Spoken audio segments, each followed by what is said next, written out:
I saw reports that there were 400 kilograms, 800 pounds that they moved, but I wonder if it's traceable. I mean, if they were to have moved, they didn't move anything. They didn't move anything. You know what they moved themselves? They were all trying to live. They didn't move anything. They didn't think it was going to be actually doable what we did, and what we did was amazing. And they, you know, we went. There were energy commissions that went there. Now, it's just thousands of tons of rock. In that room right now. That room, the whole place was just destroyed. And the other two also. Now, Israel was able to do damage, but we did the final damage. And we have the greatest submarines in the world. We launched 30 rockets from submarines. Every single one of them hit their target. Hello and welcome. I'm Brandon Weichert, filling in for Emerald Robinson, and this is The Absolute Truth on Lindell TV. You just heard President Donald Trump talking again about the what he says was a totally successful U.S. airstrike conducted by multiple B-2 Spirit long-range stealth bombers last weekend, directed at Iran's Fordow nuclear enrichment facility, as well as Iran's Natanz facility. We dropped 14 total GBU-57 massive ordnance penetrator bombs, bunker busters, 30,000-pound bombs. And then, as President Trump just said, we popped off 30 Tomahawk cruise missiles from U.S. Guided missile submarines off the coast of Iran at Isfahan, another nuclear weapons facility. The war over the war, though, continues because the corporate media continues arguing that, in fact, the airstrikes conducted by Trump administration last week were not as effective. And as you can see from these satellite photos that are being displayed that were released by the U.S. Department of Defense, looks like there's a lot of hole in the ground and looks like the thing got hit pretty bad. But both the corporate media as well as the Iranian regime are saying absolutely not. This is not as effective as we're letting on. So we're now going to be joined by former Colonel Rob Maness of the U.S. Air Force. He's the host of the Rob Maness Show, a very popular podcast. And we were hearing before the break that he may have wrestled a gator at one point when he was running for the Senate back in 2013 in Louisiana. Colonel, it's great to have you here. Let's get down into it. The media says strike not so great. Trump says totally obliterated. What say you? Well, the media is basing their reporting on what's called a restrike report, Brandon, and that is the initial 24 hours or less report to the military planners to see if the decision needs to be raised up to the leadership on whether to restrike the targets or not. Now, it's very apparent, and Donald Trump said this in his announcement comments the night of the attack, that we have more targets and we're ready to strike them, and it'll be even more devastating than this one was. So all of that lines up to me and based on what the second briefing from General Kane and Secretary Hegseth did just a couple of days ago, and now that we have some more insight into how they did the targeting on Fordow especially, I'm inclined to go with the president and his guys. Look, they put 12 of these 30,000-pound bunker busters down into that facility, and the way they targeted it, they removed the extra concrete that the Iranians had been seen pouring on top of the entry and exit and ventilation shafts to try to prevent these bunker busters from penetrating. And quite frankly, those bunker busters, 12 of them, think about that, 12 30,000-pound bunker busters went down into that facility, detonated as they were designed to detonate. And that facility down below, it's flat. And there are layers of quartzite granite over that facility. That's what made the targeting solution so interesting because the penetrator doesn't do as well against granite as it does against regular rock and concrete, those kind of things. So the way this target was attacked and the debriefings that I've seen so far, I'd say that facility is destroyed. If there was anything in it, it's not going to be usable at all. And we'll have to wait and see. And I should just let you know, I mean, as you know, I do a lot of consulting with the Defense Department. I know a bunch of retired Lockheed guys. One of the defense contractors retired that I know down here in Florida, he had said before the strike, he was concerned about the fusing mechanism on the penetrator, not because what you just said, the granite, it wouldn't work properly, but it does look like it did, in fact, explode as, as projected. So that is a major win, and something that and you feel free to comment on this. Something that I keep telling people is whether it was totally destroyed, obliterated, as the president says, or if it was significantly degraded. The Israelis are saying systemic damage. That's a win for Team America. We have degraded the capability. The question I have for you is, when do you think the Iranians could reconstitute their nuclear weapons capability? And do you think they're able to do that at all? Well, DNI Tulsi Gabbard had the best comments on that subject. She said, look, the three facilities that we hit, Isfahan, Natanz, and Fordow, are the three keystone facilities of their nuclear weapons development program, and they would all have to be rebuilt completely in order to even start reconstituting their weapons development. So you're talking years and years and years down the road.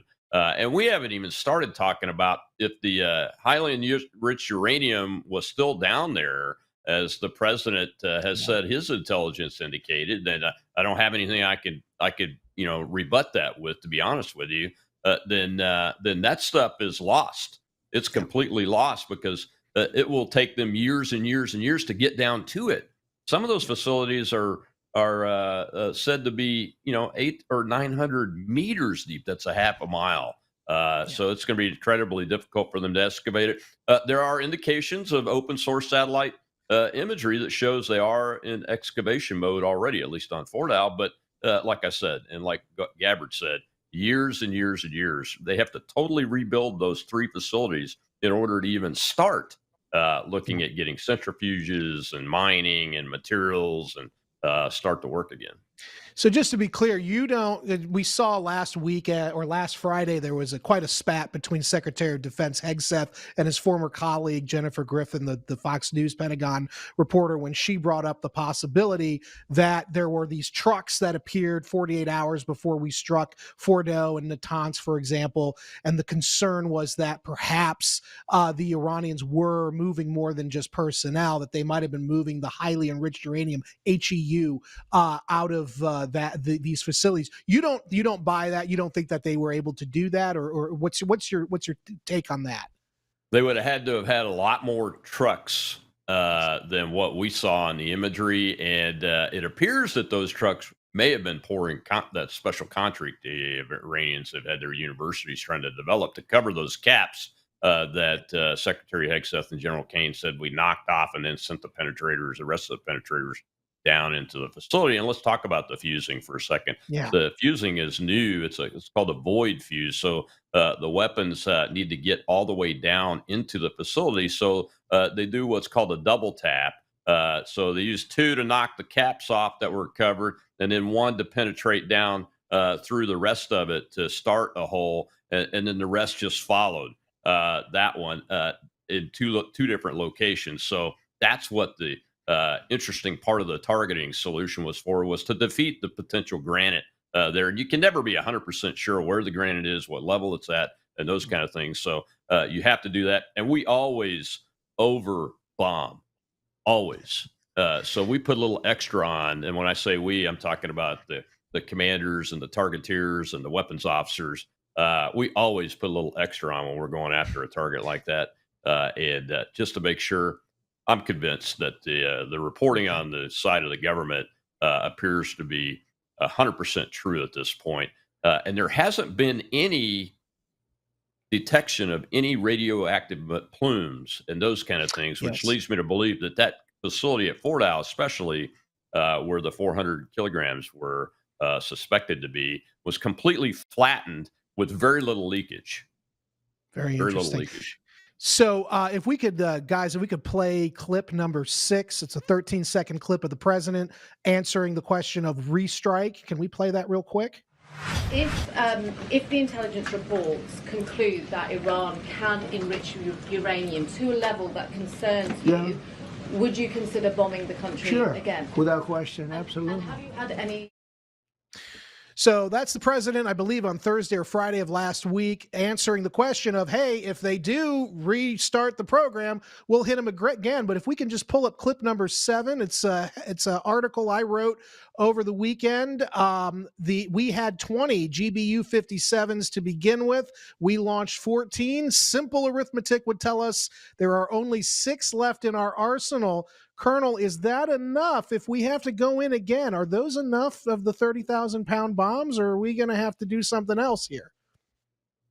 Well, we have manufacturing capabilities, and never sell the manufacturing capability of the United States of America short. I think a lot of our enemies and potential adversaries have been lulled into this false sense of security because of the internal debate about reestablishing our manufacturing capabilities. Well, we already manufactured these once. We spent 15 or 16 years designing them for the Fort Howe facility, quite frankly. So those capabilities are here. I'm sure they're being worked on right now to produce even more of them in case we need them. And the Iranians would do well to think twice about restarting this program. Especially while Donald Trump is president, or any other follow-on American president, because he's now set the precedent finally after the last how many years of presidents of the United States saying the famous quote, Iran cannot have a nuclear weapon. So now the follow-on folks will have a little bit of steel in their spine thanks to President Trump. So it might be we're not getting tired of winning just yet. I hope that's the case. Let's, in the last minute or so, let's talk about China. Our friend Greg Copley, who's a very renowned geopolitical analyst, broke the story. The New York Post has been running with it. Looks like there's a bit of a power struggle going on behind the scenes in the Chinese Communist Party. Xi Jinping, the current president, is on the outs, it looks like, and it might be a kind of a triumvirate of CCP leaders belonging to the Shanghai faction, a reformist faction, might have the upper hand. What do you know about this, and what do you think this means for the United States, if it's true? Of course, I only know what probably what you know, the open source communications about it. But here's the big indicator that there's some credibility behind this, and that is the lack of action by China in support of their protectorate, Iran, in this war, which also leads me to say that I think the president made the right call when he said, no regime change. We're not getting into this. The war's over. It's a 12-day war. That's what we're going to call it. The war is finished. It's time for Iran to come on into the trade market. They're really good traders and get on with it. And Xi is in backpedal mode, trying to strengthen his position. And that's why the announcement was made by President Trump about China being able to buy oil and gas from Iran now. Those two issues is what he's trying to do. Encourage the Iranians to stop being stupid and help shore up Xi, who he thinks is an ally internally for his purposes when it comes to trade and foreign policy, while at the same time, we're building and facing towards the Pacific to make sure that Xi or any other follow-on dictator in the Chinese Communist Party doesn't feel like they want to start a war and go kinetic against the United States. Well, this has all been very, very informative. Thank you so much, Colonel Maness. I think that the China story is only going to get bigger the closer we get to the People's Congress, I think, which is in the fall of this year. So we will keep an eye on, and we will definitely have you back with Emerald to talk about this. Thank you so much, and let's keep winning, I guess. And don't take the black pill just yet, as the kids would say. Hope is still springing eternal. Swollen limbs, joint pain, inflammation, skin aging, and cognitive decline. These are just a few of the awful side effects that you can experience due to poor blood circulation. And popping ibuprofen is not a solution to the pain. It's only temporary relief, and it's only masking the true problem, which is inflammation. Researchers are saying to add this Antarctic super nutrient to your diet. I'm talking about omega-3 fatty acids, but not just any form of omegas. These particular omega-3 fatty acids are sourced from wild-caught krill. has been shown to support healthy blood pressure, circulation, brain health, as well as reduce inflammation, swelling, and joint pain. For a limited time, you can grab Native Path Antarctic Krill Oil for up to 66% off plus free shipping. Just go to getkrill.com/Lindell right now to get your special offer.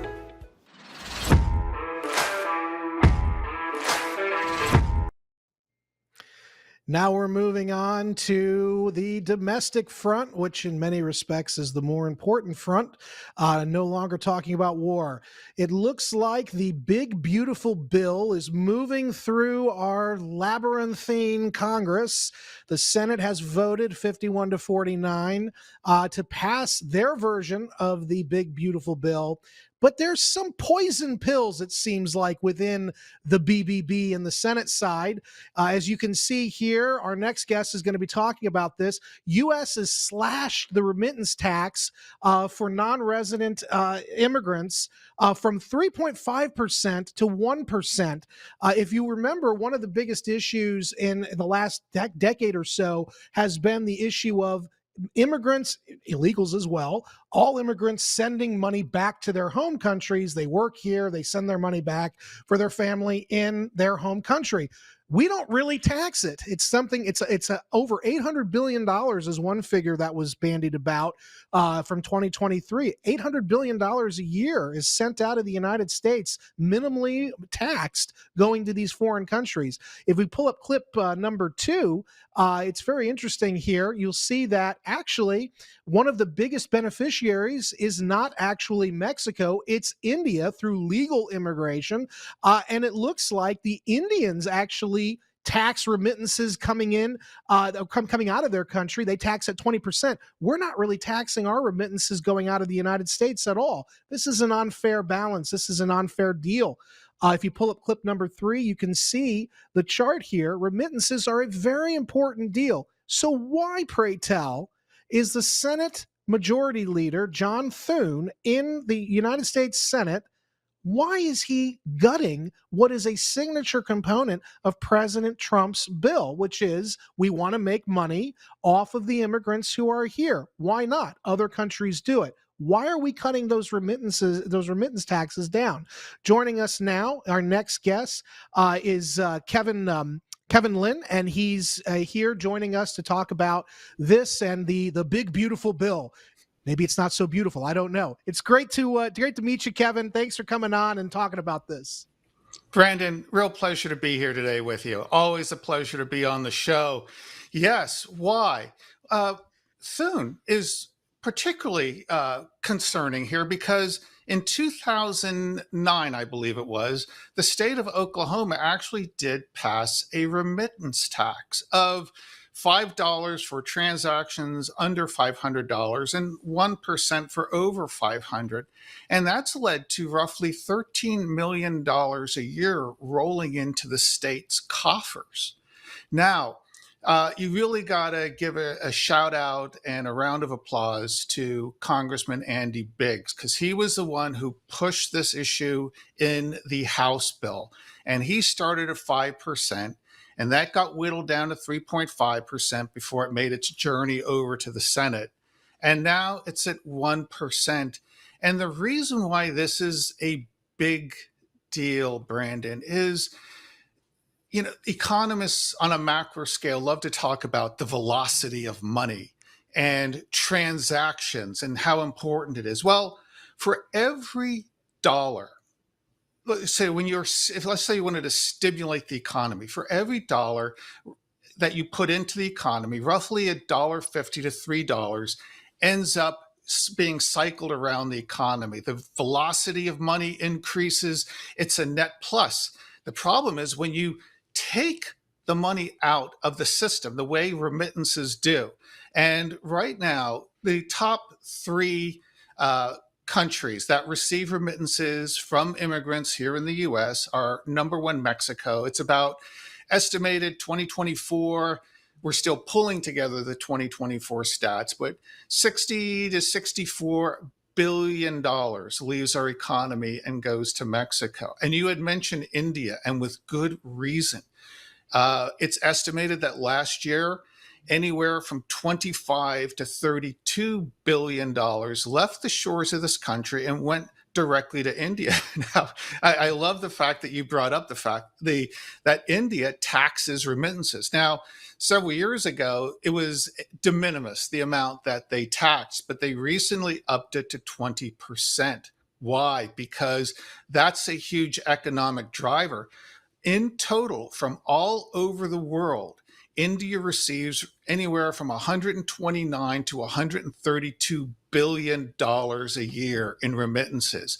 It's what's propping up the Modi regime at this point. It's just amazing. And again, the problem here in the United States is this money is being directly taken out of the economy, and it's not being allowed to recycle in our economy.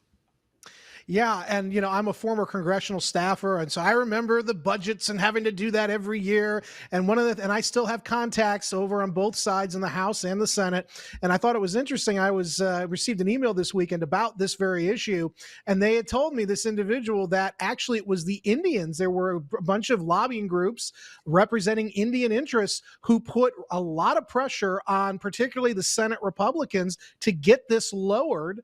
Because of what you just said, it's going to harm the Indian economy. So for all of my friends who are conspiracy theorists, you talk about the Israeli lobby. Let's talk about the Indian lobby, because in my opinion, this is a big problem, is that we've got a foreign government basically pressuring the Senate Republicans to kind of gut what is a signature part of Trump's bill, which is to make everything fair with the rest of the world. And right now it's not fair. Let me ask you this. If we had a different Senate majority leader other than John Thune, who's really a Mitch McConnell clone, do you believe this would be going the same way it is? Do you think we'd actually be able to stand up, or are they all just as bad on the Senate Republican side? There are a number of what I would call bad players on the Senate Republican side. I couldn't tell you, they didn't do a roll call, so I couldn't tell you specifically which senators push this notion of lowering the remittance tax amount rate, but it's more than likely the usual suspects.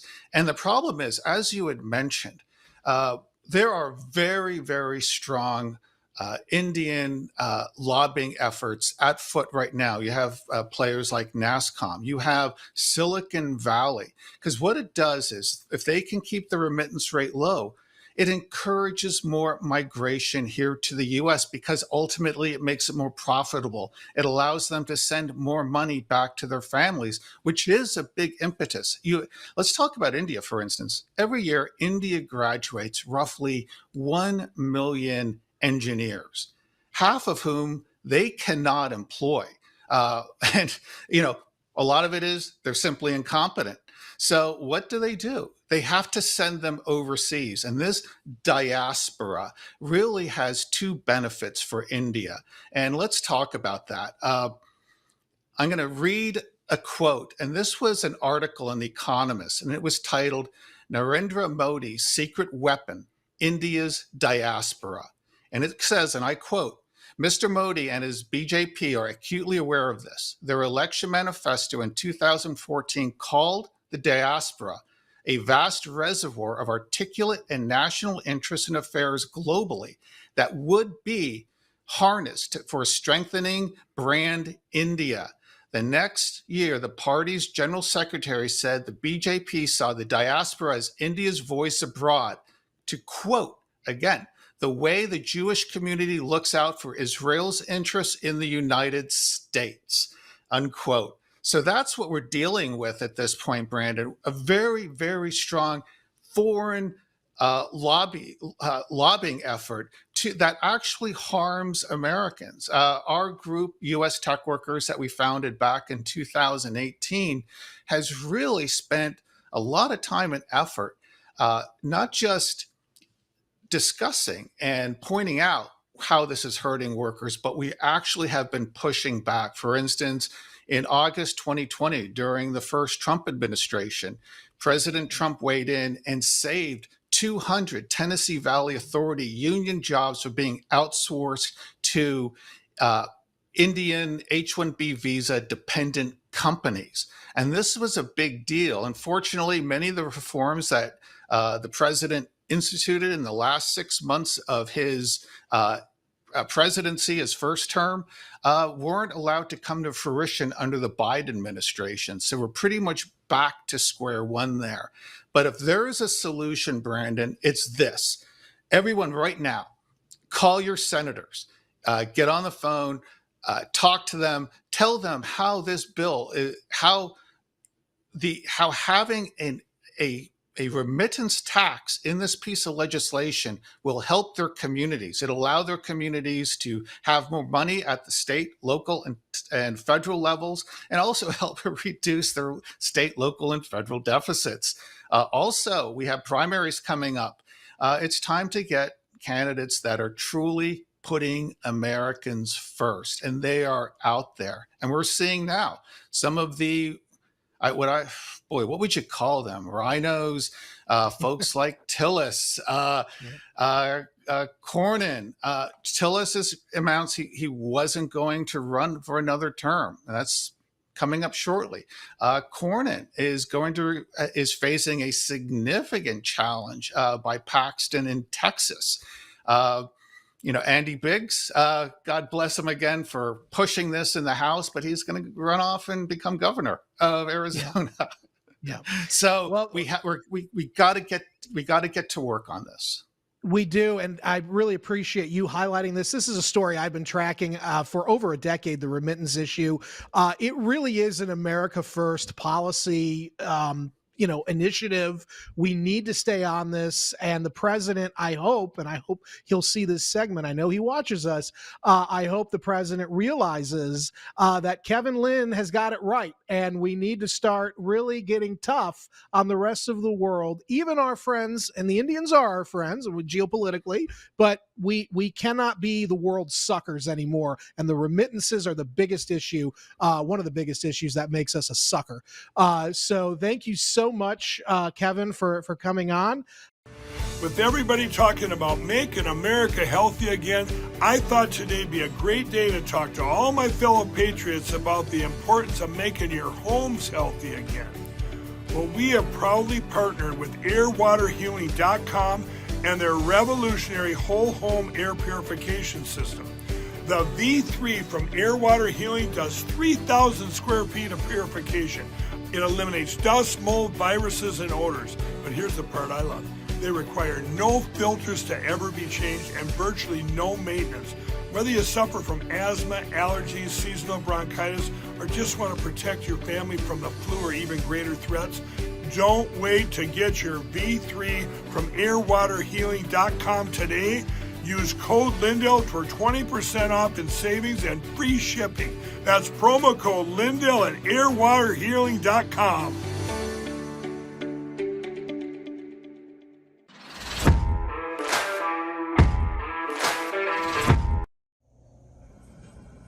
My fellow compatriots, our beloved Iran has been dragged into a devastating conflict, the architect of which is none other than Ali Khamenei and his corrupt, destructive faction. He has driven our nation's economy to the brink of collapse, plundered our national infrastructure and resources, squandered the nation's wealth on developing nuclear weapons, shattered Iran's security, and stolen the sovereignty of the Iranian people. That was the adult son of the deposed Shah of Iran, Reza Pahlavi. He's a permanent resident these days of Washington, D.C., and it looks a lot like he is angling hard to be the successor to the Islamic Republic of Iran. Regime change, therefore, is in the air. And the question is, how on board are we in the United States with this mission? Just over the weekend, the Supreme Ayatollah, who is sort of one of the leading religious figures of Iran, in Qom. That's their holiest cities. This is not the Ayatollah Khamenei, who is the head of government. This is one of his colleagues, who is a very respected teacher, if you will, in the Shiite faith. He issued this directive here. It's in Farsi, but it says basically it's okay to kill Trump. They're coming at Trump because of the way that the president of the United States initiated that airstrike last weekend that we spent the first segment in this show talking about with Colonel Manus. If you can flip over to clip number 3, guys, we can talk a little bit about clip number 3. That is basic. Yeah. Yep. Let's get the regime change shot, please, guys. Netanyahu. I speak a lot about the leaders of Iran. Yet at this pivotal moment, I want to address you, the people of Iran. I want to do so directly, without filters, without middlemen. Every day, you see a regime that subjugates you make fiery speeches about defending Lebanon, defending Gaza. Yet every day, that regime plunges our region deeper into darkness and deeper into war. So let's run through this. We've got the former Shah's son, who's the crown prince, the heir apparent of the monarchy, clearly angling for returning to Iran. We've got the head of the religious order in Iran saying not only death to America, but issuing a fatwa saying, go kill Trump, my followers, at all costs. And now you've got, for several months now, going back to last August, which is when that clip is from, the Israeli Prime Minister, Netanyahu, calling for regime change in Iran, saying that the Islamic Republic doesn't represent the people of Iran. That's probably true, 92 million people. Barak Ravid of the Axios publication that you just saw there talked also openly throughout the last 12-day war between Israel and Iran of the unstated goal being regime change. Now, President Trump made it clear, even when he intervened last weekend with those bombs, he will hit the nuclear sites and he'll reserve the right to restrike those sites, but he doesn't support regime change. So what's going on? Is this just idle chit-chat on the part of angry world leaders, or is there a real plan to try to oust the current regime of Iran and replace it with the Shah's son or someone else? I'm joined now by my friend Payman Askari. He is the host of a very popular Canadian podcast, In Lay Terms. It's great to have you, Payman. Thank you so much for joining us. So Payman is also, he has a lot of connections to Iran. He is from Iran. And so he's going to tell us what exactly the situation domestically, we don't really get the inside scoop, really. What is going on inside of Iran? And is the prospect of regime change, is this a real thing, or is this just sort of, hopium, as the kids would say, for regime change on the part of Netanyahu? First of all, Brandon, thank you very much for having me on. It's an honor to finally be on Lindell TV. Yes. For disclaimer for the audience, I'm just an ordinary guy, so I'm not claiming to be the supreme expert on Iran. But here is what I see, just from my observations over the last few weeks, and obviously being an Iranian myself. Domestically in Iran, there's two groups of people. You have the ruling class, so the people that are in government, that survive off of government, that work for government. They don't support regime change for personal reasons. And then you have what we could call like the working class, the middle class, the tax base that's funding this imperial ambition of the Islamic Republic of Iran. And they don't want to have anything to do with that regime. When I was in Iran 10 years ago now, my cousin, he said to me, he's like, Payman, please tell President Trump to just drop a bomb somewhere in Iran, anywhere, to scare this government, to topple the government. So the working class, the rank and file people, they're all on board on regime change. Then when you come out internationally, outside, Iranians that are living outside of Iran, you have two different groups of people. You have people who, they never really relinquish their ties to Iran. They have a kinship with the land, and they sort of have a foot in their new country and in their home country.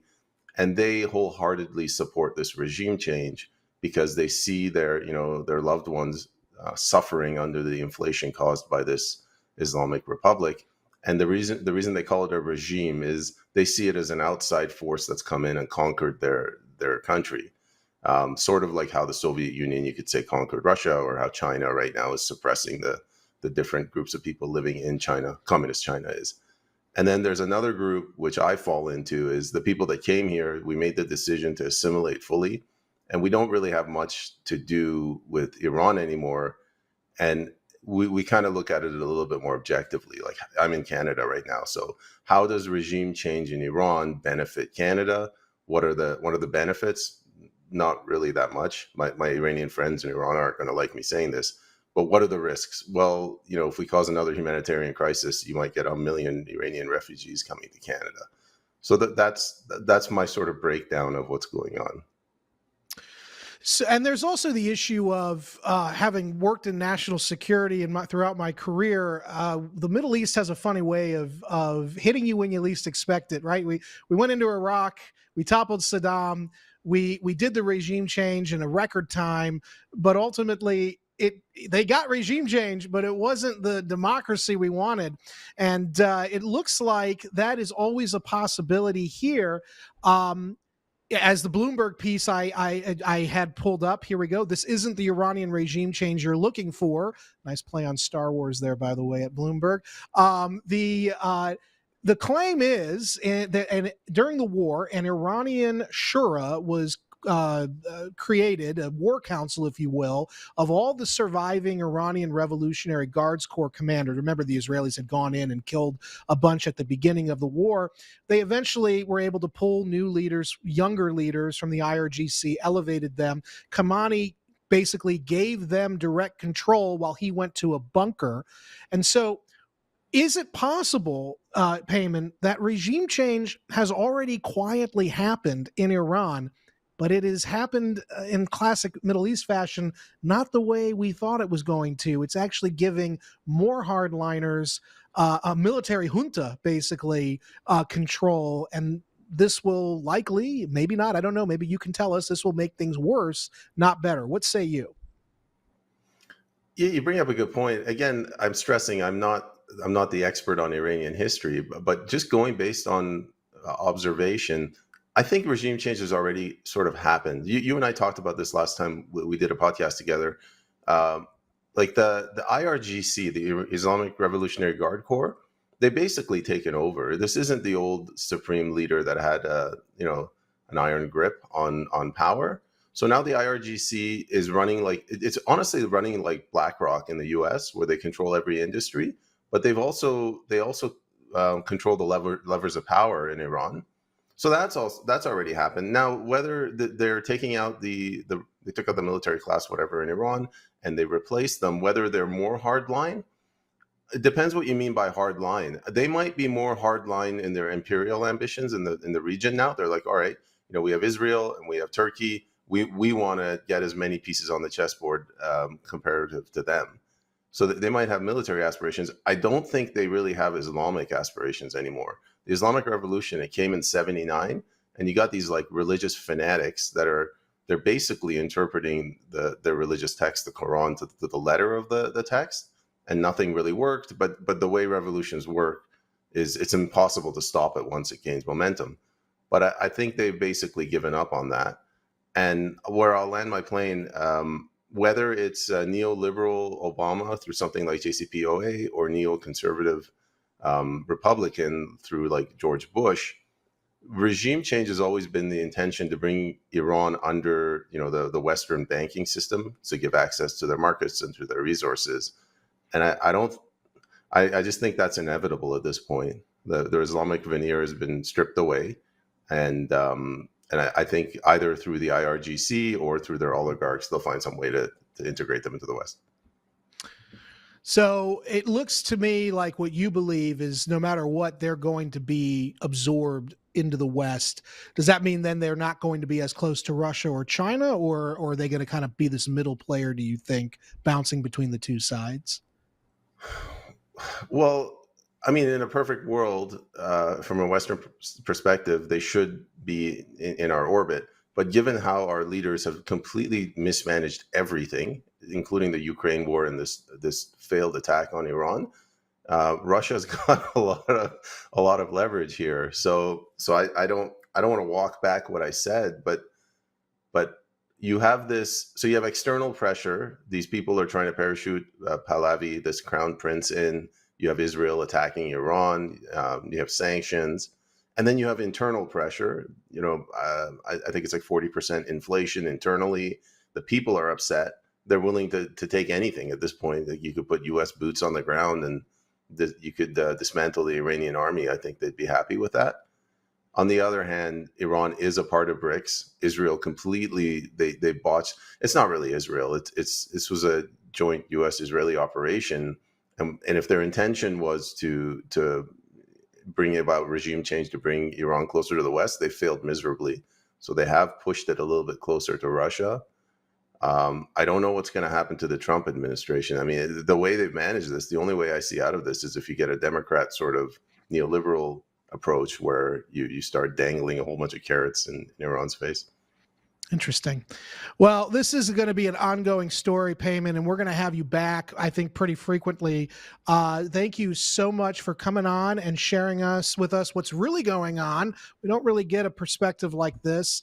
And please be sure to check out his podcast, In Lay Terms. I think I'm going to be joining you in a couple days on that show, and we're looking forward to that. So thank you so much.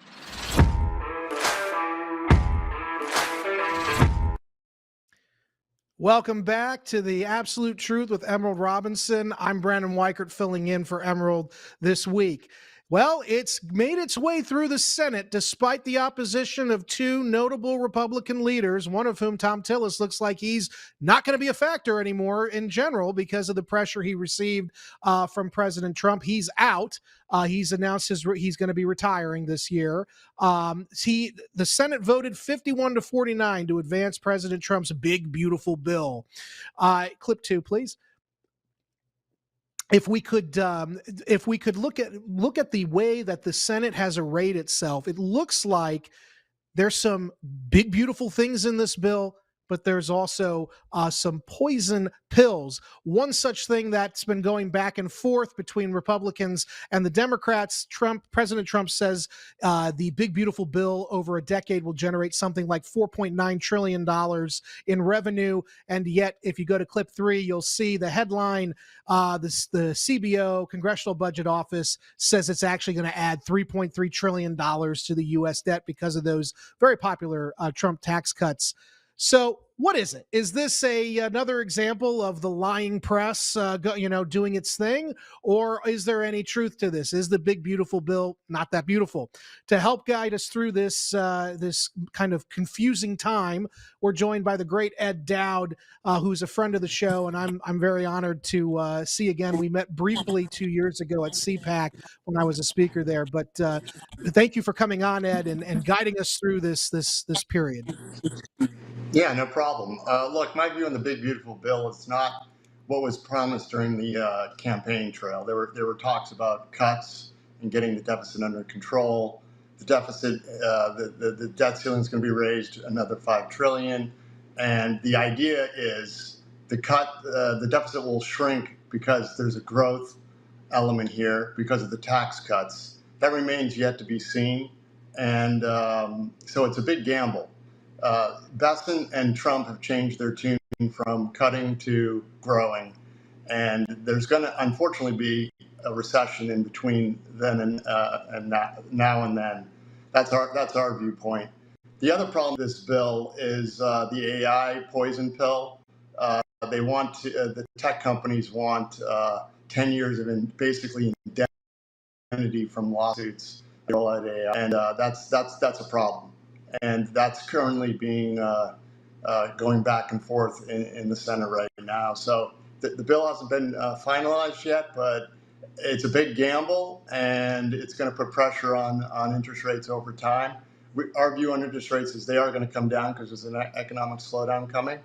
The biggest, hidden variable of the last 4 years has been the immigration wave of 20 million illegals and the what I consider illegal funding of that whole effort, washed through NGOs. That's all reversing under Trump, and that's what's been flooding the housing market, and that's all going the wrong way. So we we view a housing crisis coming in the next 12 to 18 months, and it's actually needed for the middle class because home prices should go down.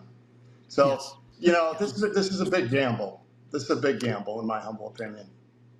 Well, it seems like President Trump has been making some big gambles. We talked with Colonel Manus at the top of the hour about the Iranian strikes. That was a gamble.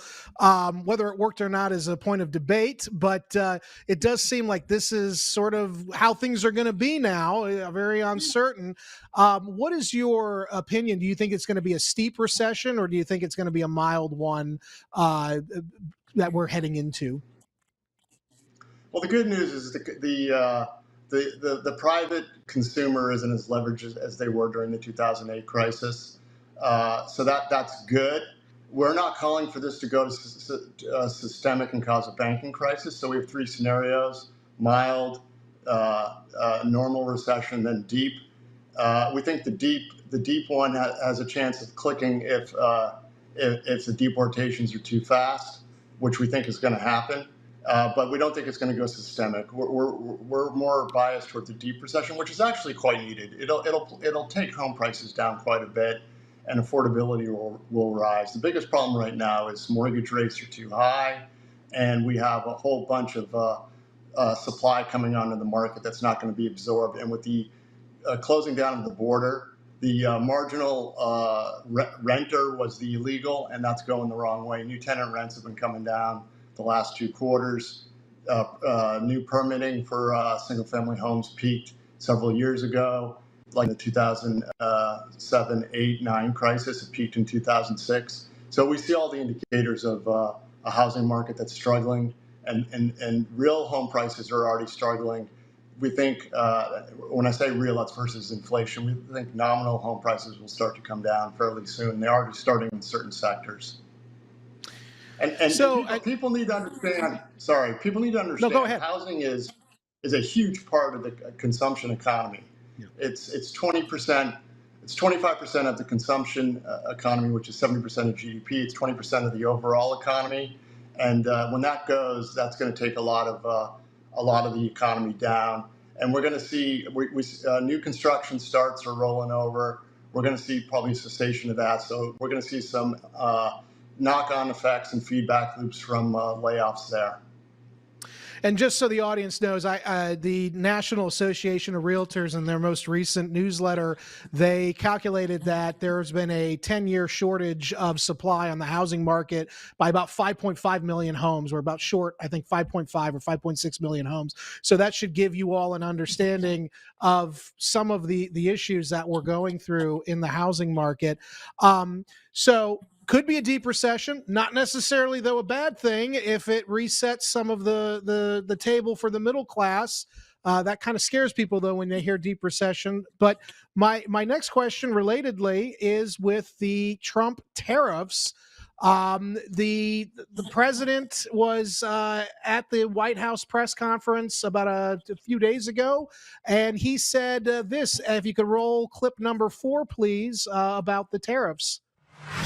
But, Mr. President, what is your message to critics who think your tariff plan will cause a recession? I think they should go back to business school. It's so obvious. It's so obvious. I mean, we're taking in billions and billions of dollars from China and a lot of other countries. We took in, I had a call from somebody in the House and a high official.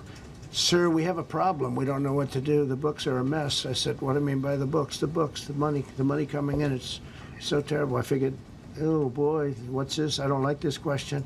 I said, so what seems, there's so much money coming in, and there must be some kind of an accounting mistake because we have hundreds of billions of dollars more money than we thought. I said, do me a favor, go check call me back. You have to call me back. Check the tariff column.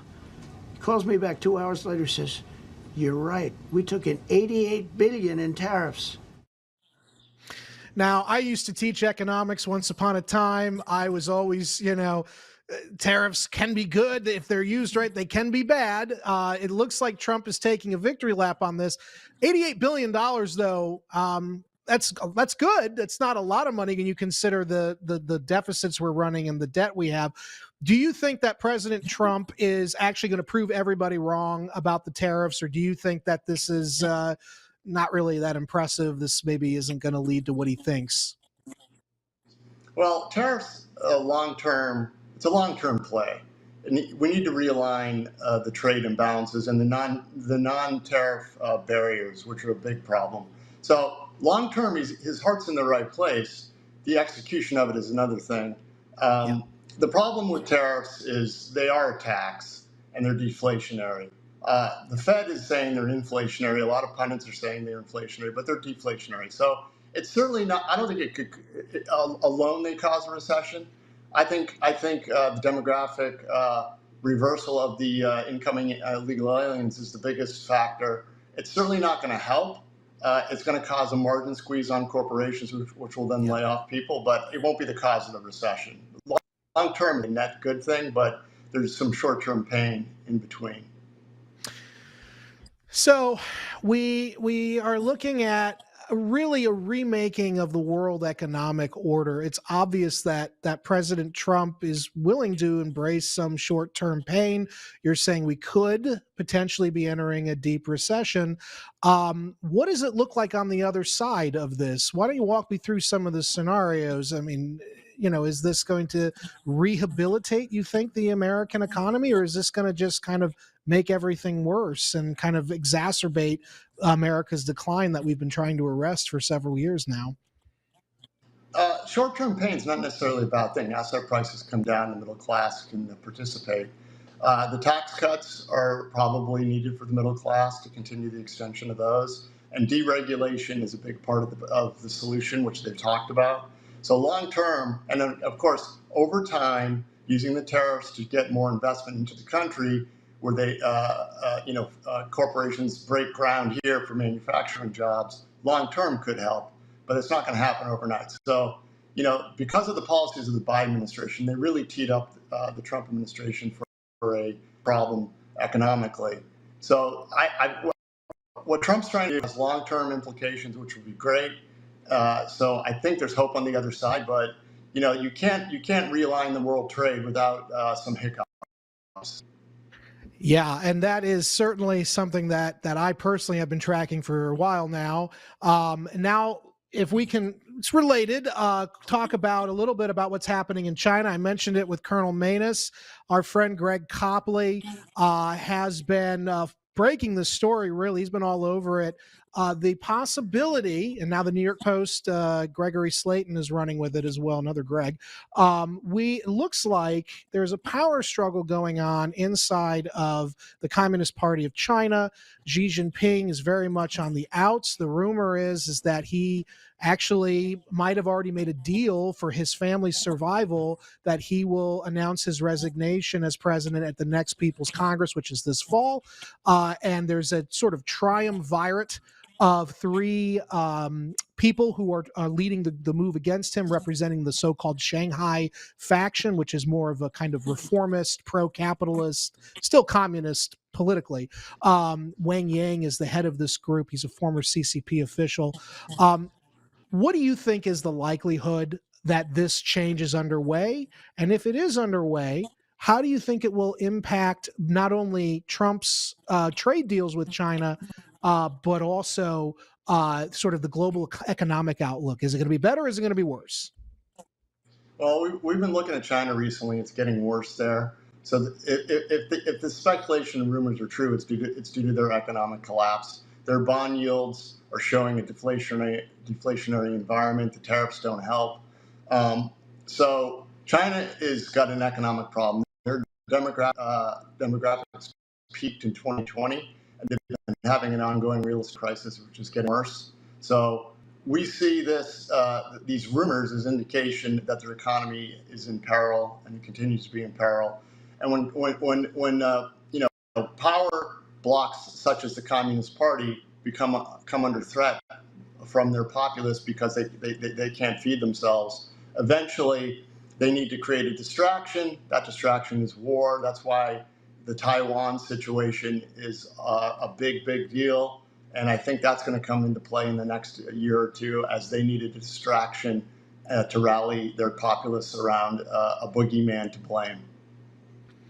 So just to be clear, you think that that they will hit Taiwan, because my read was if this reformist group takes power, their their ability to wage war will be stymied at least until 2030. You think actually the 2027 2026 timeline the Pentagon's operating on remains viable even if this new group takes power? Well, I don't know the inner workings of the new group, but as their economy continues to collapse, they need to create distractions, and one of the best distractions is war, and we all know that. Yeah. Well, Ed, this has been really wonderful. Thank you so much for coming on and chatting with us, as always, and it's been great to meet you. Big fan of your work. Everyone should check out Finance Technologies, as well as your book on the uncertain death phenomenon, unexpected death phenomenon, and I think there's a 2023 edition out now as well, updated, sudden death from the COVID vaccine. This is all very, very important. Thank you so much, Ed, and as always, keep up the great work. Thank you. Thank you for having me on. Good to see you.